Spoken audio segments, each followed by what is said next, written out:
नमस्कार, विंध्या टाइम्स में आपका स्वागत है और आपके साथ मैं श्रेया। आज की बुलेटिन की खबरों के साथ हाजिर हुए हैं।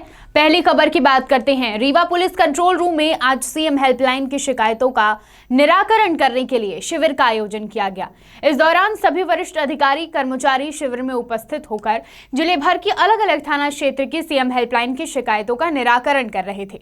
रीवा एसपी राकेश कुमार सिंह ने जानकारी देते हुए बताया कि रीवा एक ऐसा जिला है जहां सीएम हेल्पलाइन की सबसे ज्यादा शिकायतें आती हैं। उन्होंने बताया कि हर माह तकरीबन 900 से ज्यादा शिकायतें सीएम हेल्पलाइन में दर्ज की जाती हैं, जिनमें से 600 सीएम हेल्पलाइन की शिकायतों का निराकरण तो कर दिया जाता है, लेकिन जो बचे हुए शिकायतें रहती हैं उनका निराकरण शिविर के माध्यम से किया जाता है। उन्होंने बताया कि जिले के जिस थाने में ज्यादा सीएम हेल्पलाइन की शिकायतें दर्ज हैं वहां के थाना प्रभारी को भी बुलाया गया है। साथ ही निर्देश भी दिया गया कि सीएम हेल्पलाइन की शिकायतों का निराकरण जल्द किया जाए। विडंबना की बात तो यह है कि दूर दराज से आए लोगों से जब बातचीत की गई तो उन्होंने मीडिया को जानकारी देते हुए अपना दर्द बयां किया।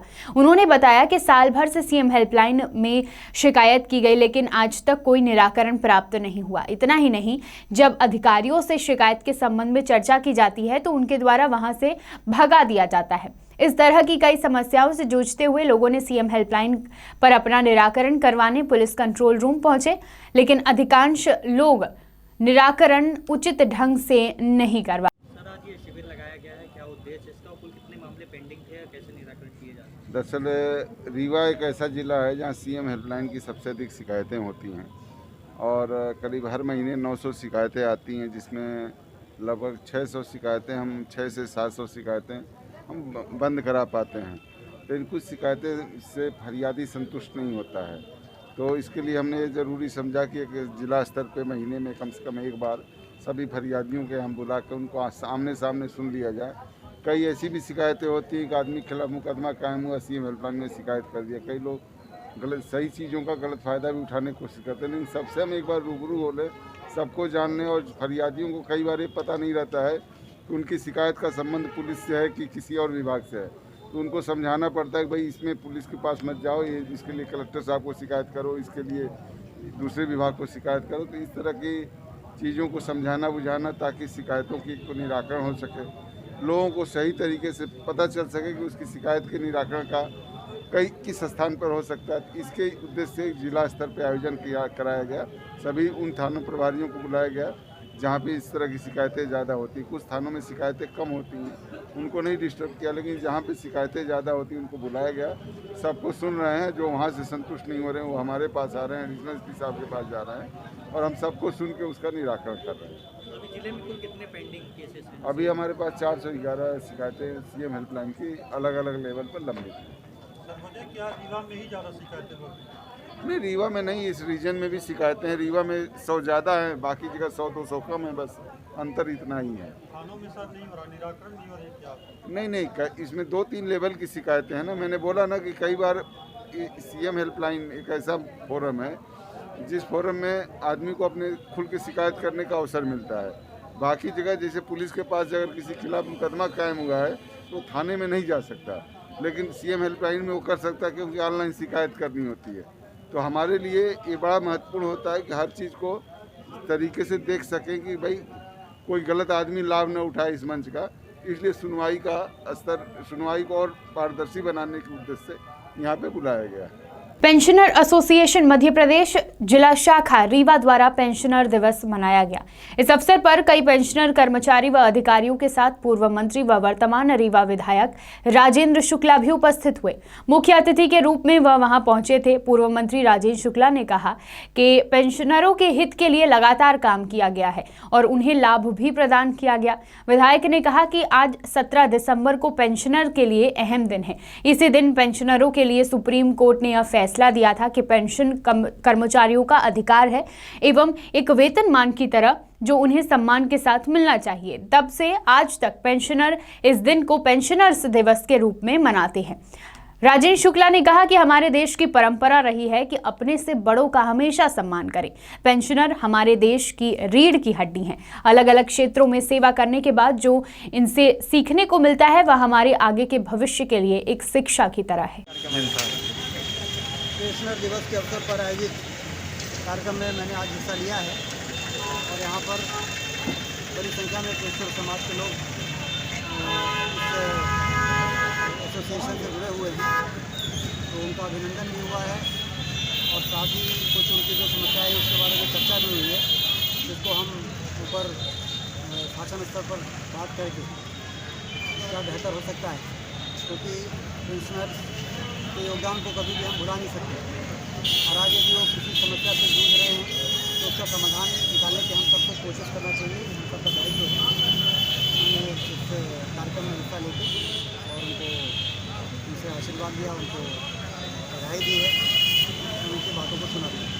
सिलपरा फेज 2 रिंग रोड निर्माण में अनियमित भूमि अधिग्रहण के संबंध में स्थानीय लोगों ने संभागायुक्त कमिश्नर को ज्ञापन सौंपा है। जानकारी के अनुसार दर्जन भर आए किसानों का कहना है कि सिलपरा फेज निर्माण में भूमि अधिग्रहण कर्मचारियों द्वारा लोगों को सितंबर-अक्टूबर 2020 में जमीनों का जो भाग अधिग्रहण किया जाना बताया गया था, अब अधिग्रहण के समय पूर्व में बताई गई सीमा से बहुत अधिक जमीनों को अधिग्रहित किया जा रहा है, जिससे सैकड़ों किसानों की आजीविका खोने की कगार पर है। इतना ही नहीं, कहा जा रहा है कि अपील का समय समाप्त हो चुका है, जिससे हम लोगों की जीवन यापन का संकट बढ़ गया है। उन्होंने जानकारी देते हुए बताया कि सिलपरा गांव मलैया टोला की पूरी बस्ती अधिग्रहित हो रही है, जिससे अधिग्रहण की नई सीमा देखने से पता चलता है कि राजनीतिक दबंगों को रिंग रोड का अत्यधिक लाभ देने के लिए अधिग्रहण अधिकारियों द्वारा हेराफेरी करके गरीबों को अत्यधिक नुकसान पहुंचाया जा रहा है। मीडिया से चर्चा करते हुए किसानों का कहना है कि पुरानी सिलपरा रिंग रोड जो गोविंदगढ़ रोड से मिलती है, वहां से 300-400 मीटर पहले फ्लाईओवर की दिशा परिवर्तन करना अधिकारियों की मिलीभगत को दर्शाता है। इस कार्य से दुखी किसानों ने मांग की है कि इस समस्या का निदान कर गरीब किसानों को न्याय दिलाया जाए। जी बताएं, क्या समस्या है, किन समस्या को लेकर यहाँ पे आप लोग आए हैं? सिलपरा से बेला रोड जो रिंग रोड जो बन रही है, फेज़ 2 का निर्माण हो रहा है। उसमें क्या हुआ था, कुछ दिन पहले सितंबर-अक्टूबर में एक निर्धारण हुआ था कि यहाँ से रोड जाएगी, तो उस समय ये लोग संतुष्ट थे, ज़मीनें ज़्यादा इनकी नहीं जा रही थी। लेकिन अब ये हो रहा है, दोबारा से फिर से कुछ किया इन लोगों ने ऐसा अब कि इनकी पूरी ज़मीनें चली जा रही हैं। और एक मलैया टोला है सिलपरा में, वो पूरी की पूरी बस्ती चली जा रही है, मतलब ये सब निवासी वहाँ के हैं। अब इनका ये समस्या आ गई कि हम रहेंगे कहाँ, और दूसरी समस्या जीवन यापन की है। और इसमें एक बड़ी समस्या दिख रही है, अगर आप लोग उधर कभी गौर करेंगे, कि जो फ्लाईओवर बनाने वाले हैं सिलपरा से जो उसमें गोविंदगढ़ रोड के लिए, उसको टर्न कर दिए हैं और वो 300-400 मीटर पहले से टर्न कर दिए हैं। तो उससे ये निश्चित रूप से देखने में लगता है कि ये कहीं ना कहीं हेराफेरी करके इन लोगों की ज़मीन को ज़्यादा दबाया जा रहा है और कुछ लोगों को फ़ायदा दिया जा रहा है उसमें। साथ में इनकी फसल और किसानों को भी काफ़ी दिक्कतें आएंगी। अरे पूरी इनको ज़मीन ही चली जा रही है, इन लोगों की तो जीवन यापन का मुसीबत आ जाएगी इन लोगों की। इसमें जवाबदार किसको मानते, किसकी जवाबदारी, कौन जिम्मेदार है इन सब लोगों को, जनता की दिक्कतें आ रही है, तो कौन जिम्मेदार है और किसको मानते हैं? जो हमारे यहाँ के अधिकारी हैं, जब निर्धारण होता है तब ये नहीं देखते कि बस्ती कहाँ जा रही है। पहले तो ठीक था, ये नया अचानक से क्या हो गया कि बस्ती उसमें फंसने लगी और राजनीतिक दबाव के चलते सब चल रहा है। ये कौन है, किसका दबाव है, राजनीतिक किसको मानते हैं? राजनीतिक दबाव वहाँ बहुत सारे लोग हैं, अब क्या बताएं हम आपको। ये प्रोजेक्ट कौन लाया है, किसके द्वारा ये प्रोजेक्ट लाया गया था? अभी रिंग रोड बन रही है, ये पूरी ये जो वहाँ से तरह से बनी है, वो बना ली, नेशनल हाईवे बना रही है। मानते हैं आपके जब यहाँ से एक रिंग रोड ये बनी हुई है, इधर से ये चौराहा से ये हाईवे ही निकला हुआ है, एक रिंग रोड रतहरा से सिलपरा के लिए बनी है, तो क्या ज़रूरत है इस रिंग रोड बनाने की? अब ये ज़रूरत है या नहीं, ये सरकार का अलग दृष्टिकोण होता है। बहुत सारी चीज़ें वो ऐसे बना देते हैं, लेकिन अगर उनको लगता है ज़रूरत है तो बनाने में हमको आपत्ति नहीं है, लेकिन इन लोगों को कुछ ऐसा व्यवस्था करके निकालें कि इनका इतनी समस्या न हो, इनका जीवन यापन होता रहे। क्या नाम है आपका? JP कुशवाहा। उत्तर प्रदेश के बाद मध्य प्रदेश में आरंभ हो रहा जंगल राज पुलिस महकमे के लचर कानून व्यवस्था का उदाहरण बनता जा रहा है। ताजा मामला सामने आया है शहडोल जिले के ग्राम सकदी थाना अंतर्गत पपौध से, जहां ऋषि कंस्ट्रक्शंस के द्वारा पेटी कॉन्ट्रैक्ट पर दिए गए टावर लगवाने वाले कॉन्ट्रैक्टर को पैसे का भुगतान ही नहीं किया गया। बताया जाता है कि मालिक कौस्तुभ ऋषि के द्वारा जियो टावर लगाने के लिए पेटी कॉन्ट्रैक्ट के रूप में कॉन्ट्रैक्टर संदीप कुमार, जो रीवा जिले समान थाना अंतर्गत संजय नगर का है, उससे रिलायंस जियो टावर लगवाया गया, जिस दौरान मनोनीत राशि लगभग 3 लाख रुपए से ऊपर की थी। ऐसे ही लगभग 5-6 टावर का काम पेटी कॉन्ट्रैक्टर के द्वारा करवाया गया, लेकिन पैसे देने के नाम पर ऋषि कंस्ट्रक्शंस के द्वारा आनाकानी की जा रही थी।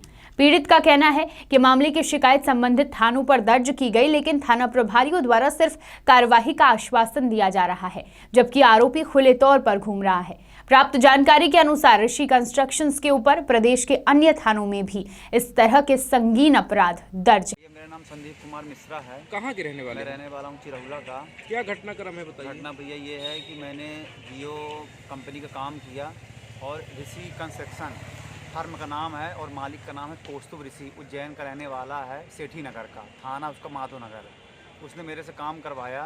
रीवा में थाना पनवार में है गांव, और न्यू रामनगर में सुरखमा है, नौगौद में टिकुरी है, और शहडोल ज़िला में व्यवहारी तहसील अंतर्गत आता है सकंदी। थाना पकौन में मैंने FIR भी करवाई 420-5-6 का। मैं उससे पैसा मांगता हूँ तो मेरे को जान से मारने की धमकी देता है, और फिर जब 420 FIR हो गया है तो फिर उसने मेरे को दिया चेक 24 लाख का, बोला कि इसको लगा देना, FIR मेरे को वापस दे दो। मैंने जब पैसा मेरा मिल जाएगा, चेक मेरा वो हो जाएगा, तो पैसा आप FIR में वापस ले लूँगा। तो उसने भैया मैंने चेक लगाया तो बाउंस हो गया, और उसका जो खाता नंबर दिया था, चेक दिया था, वो बैंक भी बंद है उसका। कितने रुपए की ठगी हुई है? 24 लाख का भी है। तो क्या बोला गया था आपको? किस काम के लिए पैसे देने के लिए बोला गया था? बोला कि ये काम पूरा कर दो, 6 साइडे का था, और मैं आपको पूरा पैसा दे दूंगा। रीवा जिले में आपने कहाँ कहाँ काम किया? रीवा जिले में केवल मैंने थाना पनवार में किया है। इसकी शिकायत आपने कहाँ कहाँ की? मैंने शहडोल में की है और रीवा में किया है DIG ऑफिस में। तो शहडोल पुलिस द्वारा क्या बोला गया? शहडोल पुलिस वाले बोलते हैं कि मतलब मैं 20 बार गया हूँ, थाना में गया हूँ, बोलते हैं कि हम कार्रवाई कर रहे हैं और आरोपी को तलाश कर रहे हैं और अभी फरार है वो। और जो रीवा में शिकायती पत्र दिए हैं उस पर क्या बोला गया? उसमें ये बोला गया है कि ये आपका केस बाहर का है, रीवा का नहीं है। अगर रीवा का होता, रीवा ज़िले का, तो उसमें मैं बोला सर रीवा ज़िले में है, थाना पनवार में। तो उससे पहले मैंने FIR करवा दी थी सकंदी में, तो बोले कि FIR एक ही जगह से होगी। मैंने कहा सर मैं रीवा का रहने वाला हूँ, मेरा एड्रेस भी यहीं का है, अगर यहाँ से कार्रवाई हो जाए तो अपराधी पैसा दे देगा। 420 करने वाला आरोपी कहाँ है? वो अभी घर में है।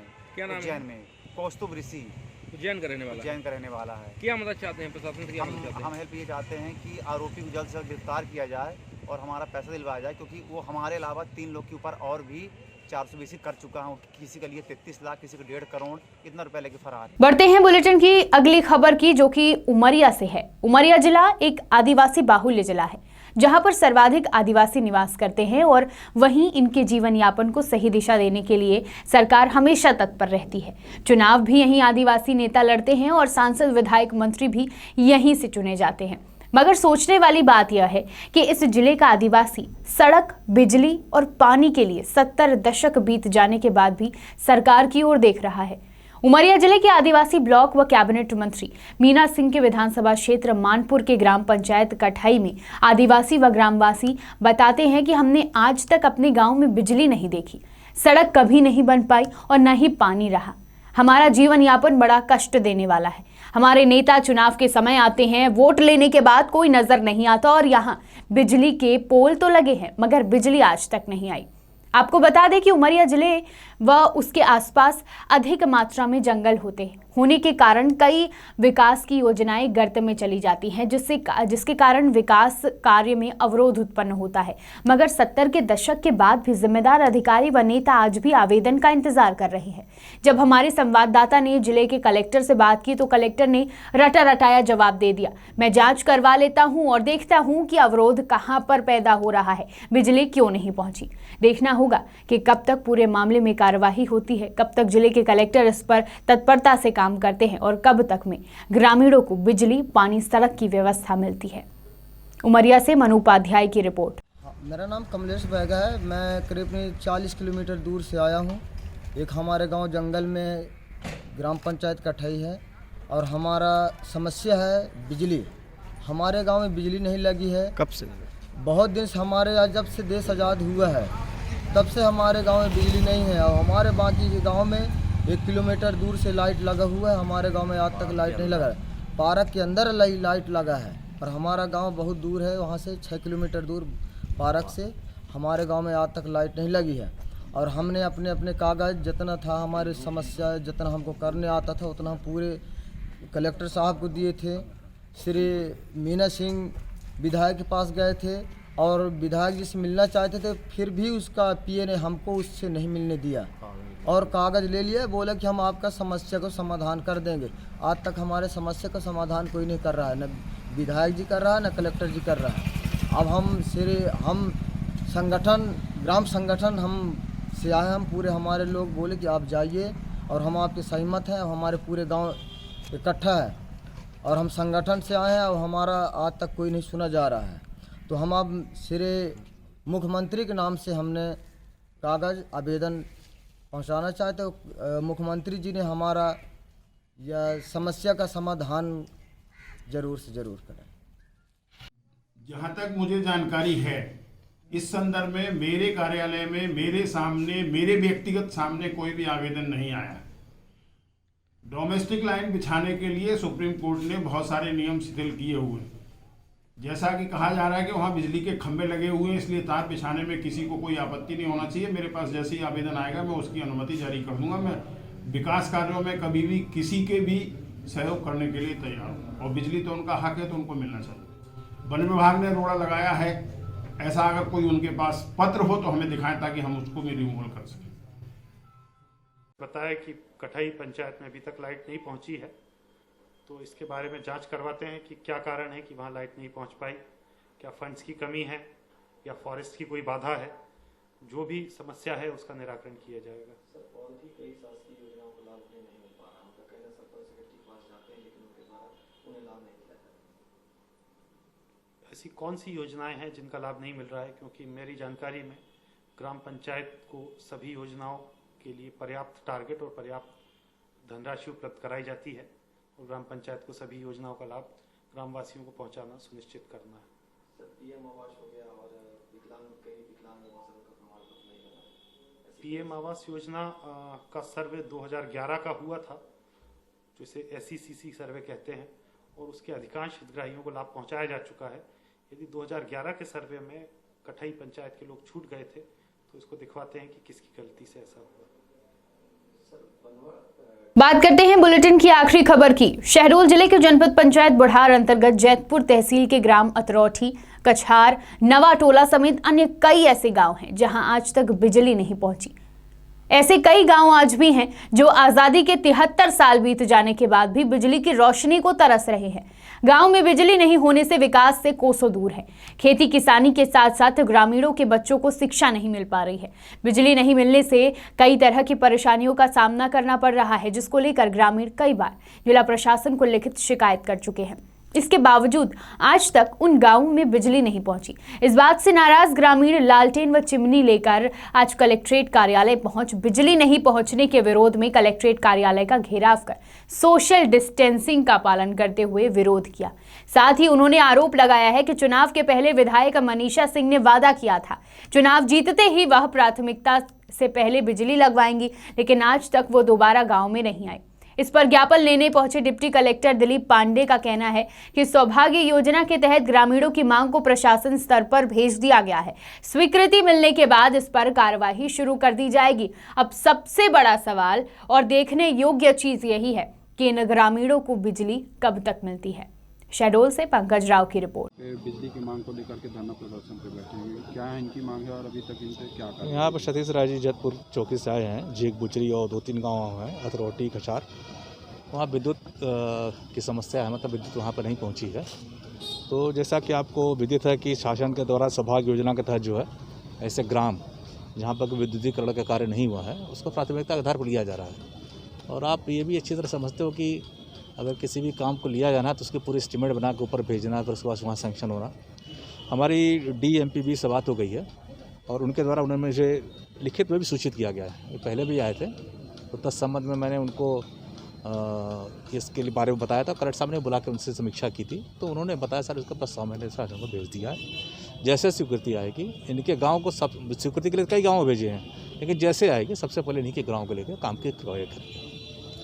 तो अपनी तरफ से पूरा प्रयास जारी है। मैंने इनको समझाने का भी काफ़ी प्रयास किया, लेकिन स्वाभाविक है कि इनके यहाँ बिजली नहीं है तो थोड़ा सा परेशान होंगे ही लोग। हमारे यहाँ नहीं, हम भी परेशान रहेंगे। हम लोग इनके साथ हैं, हर तरह से प्रयास कर रहे हैं, लेकिन आप भी समझ सकते हैं कि हर चीज़ की एक प्रक्रिया होती है, इससे थोड़ा टाइम तो लगेगा। तो हमारा प्रयास साथ रहेगा। कलेक्टर साहब को मैंने अवगत करा दिया है, और वो भी जब आएंगे तो विद्युत विभाग को बुला करके स्पीड अप का कराएंगे या शासन से बात करें, जैसा भी स्थिति हमारा प्रयास कर रहा है। ठीक है, अपना नाम और पद? दिलीप कुमार पांडे हूँ मैं, यहाँ ज्वाइंट कलेक्टर के पद पर। विंध्य की तमाम खबरों के साथ कल फिर हाजिर होंगे। देखते रहिए विंध्या टाइम्स। बहुत बहुत धन्यवाद।